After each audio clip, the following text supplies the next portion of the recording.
Fala aí, gente, beleza? Quero contar mais uma historinha legal para vocês que eu li aqui na autobiografia do Bruce Dickinson.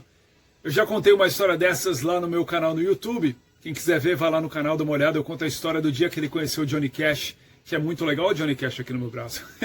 Tenho orgulho dessa tatuagem. E a história é muito boa. Eu contei lá no canal uma historinha mais ilustrada. É que dá muito trabalho ficar editando esses vídeos.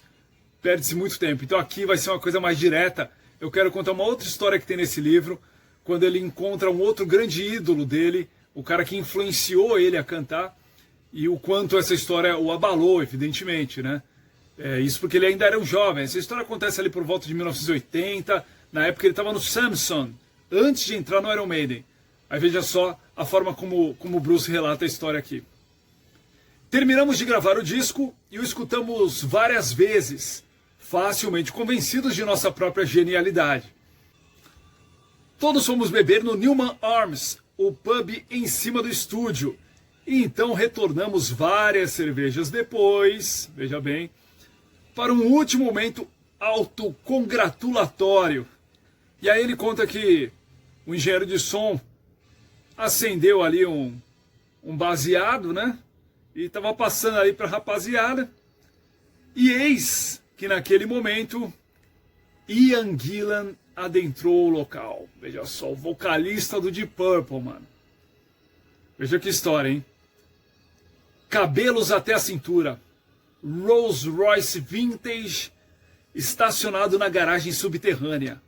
Deus do rock em todos os sentidos da expressão. Isso é Bruce Dickinson relatando como ele enxergou Ian Gillan chegando no estúdio para ouvir o disco que ele tinha acabado de gravar com a banda dele, então, o Samson, né? O engenheiro ofereceu-lhe um baseado. Ele fez que não, sentou-se e repousou o queixo no alto do console de mixagem. Precisa não, cara. Vou ficar aqui com o meu cigarro. Olhou ao redor da sala e disse, bom, vamos dar uma escutada. E aí o Bruce diz, né? Ouvi o meu eu de 21 anos imitando a maior parte do fraseado de Ian, na vã esperança de bajular sua voz.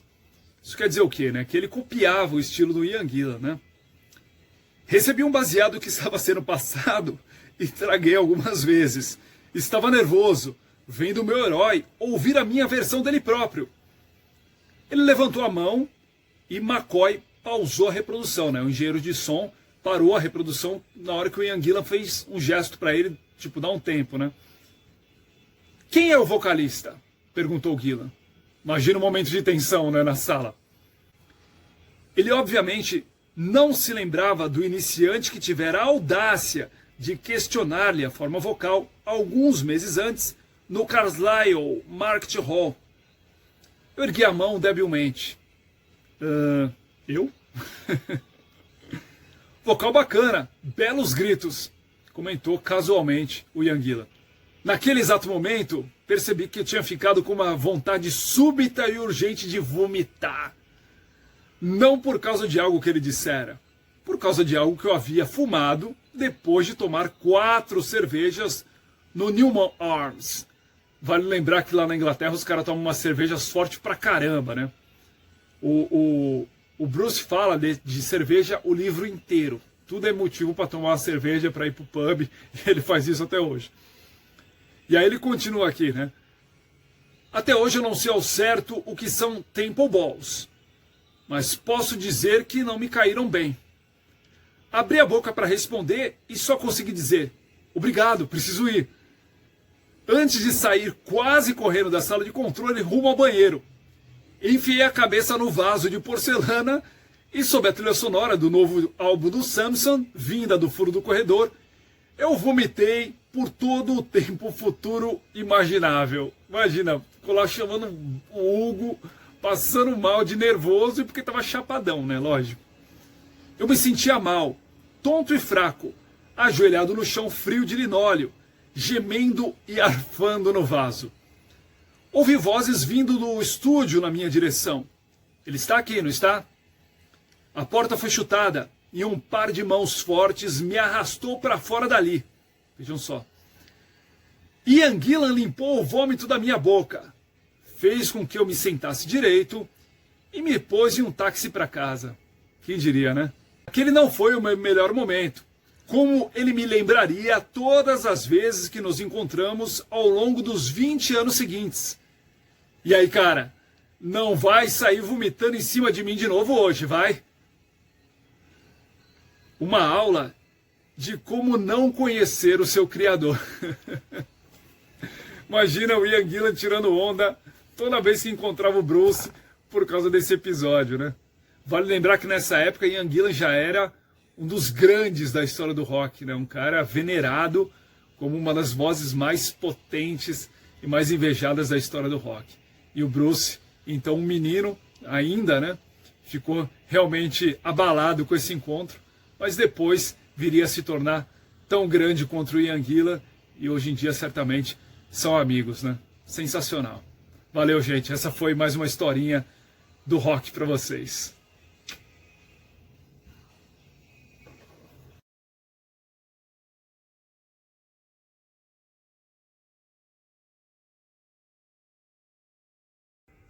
Fala aí, gente, beleza? Hoje eu quero falar dessa figura aqui, que está fazendo aniversário no dia de hoje. Tá aqui na tela, aqui atrás, ó. Grande mestre Bruce Dickinson, verdadeiro herói do rock, né? Herói porque, porra, além de ser o vocalista de uma das bandas mais fantásticas da história do rock, que é o Iron Maiden, o cara é piloto de avião, né? O cara pilota 747 com o logotipo da banda, viajando pelo mundo. Então ele é um herói, né? Ele faz tantas coisas fantásticas, né?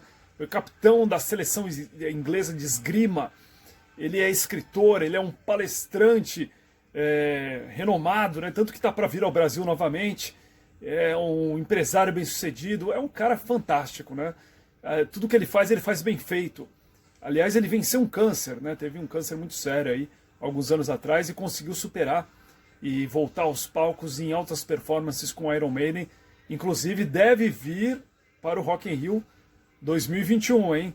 Parece que teremos o Iron de novo aqui e certamente teremos shows em outras cidades, em São Paulo e tudo mais, né? Vamos aguardar.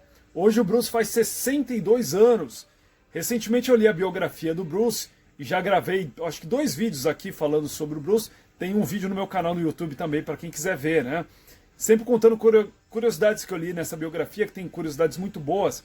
Muitas delas relacionadas, claro, ao Iron Maiden, mas também a história dele com a aviação, né? Que é outro tema que eu sou apaixonado, assim como o Bruce, então eu acho as histórias deliciosas. E uma das histórias que ele conta lá é o dia que ele resolveu levar o avião que ele havia comprado nos Estados Unidos para a Inglaterra. Porém, esse avião é um avião monomotor. E nós sabemos que aviões monomotor não podem ir voando dos Estados Unidos para a Inglaterra, pela distância, né? Não dá para cruzar o Atlântico com um avião desse porte, porque não tem autonomia, né? E aí o Bruce resolveu fazer o caminho, usar a solução que os pilotos usavam na época da Segunda Guerra Mundial, que era usar a rota do Atlântico Norte, lá passando por cima do Círculo Polar Ártico. É uma coisa muito louca de se fazer, né? Então ele pegou esse avião dele, cruzou os Estados Unidos, passou pelo Canadá, pela Groenlândia, depois pela Islândia, até chegar ao Reino Unido. E isso é uma aventura e tanto de se fazer com um avião pequeno, viu? Que não é pressurizado, né? Onde fica muito frio, que não tem lá uma grande potência, né? Na Segunda Guerra Mundial eles eram obrigados a fazer isso. Hoje em dia muito pouca gente faz uma loucura dessa, mas o Bruce fez isso ali, acredito que por volta do ano 2000, ali mais ou menos quando acontece essa história, não me lembro exatamente quando, mas ele conta isso na biografia, né, dessa aventura de levar esse avião, fazendo mais ou menos a rota contrária que fizeram os Vikings por volta do ano 1000, né, quando vieram da Islândia, que eles haviam colonizado, para a Groenlândia, que também foi uma colônia viking, né, chegando até o norte, lá no Canadá, o norte da América, onde fizeram um assentamento. E hoje isso é aceito oficialmente, né? Acharam restos de um assentamento viking no norte da América por volta do ano 1000, portanto, muito antes da chegada do Colombo às Américas, né? Cerca de 500 anos antes, os vikings estiveram na América lá no norte. E o Bruce fez o caminho contrário, com o aviãozinho dele cruzando lá por cima, né? Inclusive ele fala de uma outra curiosidade muito até bizarra, que ao chegar em uma base lá na Groenlândia, ele descobriu um lugar lá que os Estados Unidos usaram na Segunda Guerra como uma espécie de manicômio, né? Os pilotos, soldados que vinham da Segunda Guerra traumatizados eram deixados ali durante um certo tempo para que não voltassem diretamente para os Estados Unidos com aquela loucura da guerra, porque aquilo ali não ia pegar bem, né? E veja só que situação terrível, os caras ficavam lá isolados na Groenlândia, nesse lugar, né? Mas, infelizmente, eram coisas da época que a gente espera que não aconteçam mais hoje em dia, né?